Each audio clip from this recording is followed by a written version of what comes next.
All right, let's talk about something that's probably tripped up every PC gamer and even designers out there. Mouse DPI versus sensitivity.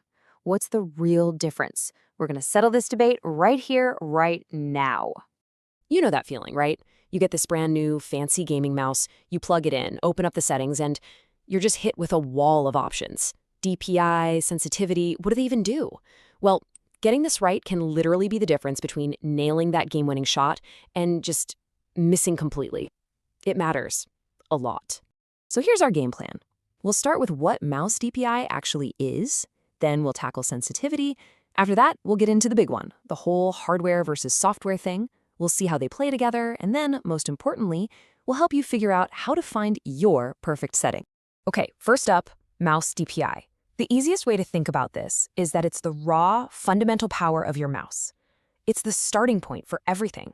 So, DPI stands for dots per inch, and it's a pure hardware measurement. It's super straightforward. If your mouse is set to 800 DPI, that means for every single inch you physically move it on your mouse pad, your cursor on the screen is going to travel 800 pixels. That's it. It's the mouse's built-in physical sensitivity. And how does this actually feel? Well, a high DPI, like 1600 or more, means your cursor just flies across the screen with a tiny flick of your wrist. It's great for doing a quick 180-degree turn in a game. But on the flip side, a low DPI, somewhere in that 400 to 800 range, gives you this incredibly smooth, controlled, and precise movement. This is exactly why it's the gold standard for pro FPS players and graphic designers who need pixel-perfect accuracy. Okay, so if DPI is all about the hardware, where does sensitivity come into play? Think of sensitivity as the software layer that sits on top, letting you fine-tune everything. And this right here is the main takeaway. Sensitivity is a setting you'll find inside your software. You know, in your Windows settings or in a game's options menu. It doesn't change what your mouse is physically reporting. Instead, it just grabs that raw input from your DPI and applies a multiplier to it. So when you crank up your in-game sensitivity, you're not changing your mouse's DPI. You're just telling the software, hey, take that signal from the mouse and amplify it. It makes the cursor feel faster. And if you lower it, you're doing the opposite. You're telling the software to dampen that signal, which means you have to move your hand more for the same on-screen movement. It's perfect for making those tiny, tiny adjustments.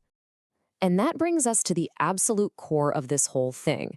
Seriously, if you remember just one thing today, let it be this: the simple difference between what the hardware does and what the software does.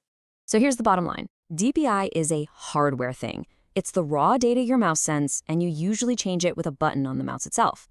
Sensitivity, on the other hand, is a software setting. It's just a simple multiplier you adjust inside a game or your operating system to tell it how to interpret that raw data. Two totally different tools for two different parts of the job. You see, this isn't about DPI times sensitivity. The real magic happens when you get them to work together. It's this powerful partnership that gives you complete and total control over your aim. Just think of it like a simple two-step process. First, you set your DPI on your mouse. That's your foundation, your base level of speed. Then, you jump into your game and you use that sensitivity slider to fine-tune that speed until it feels just right for what you're doing.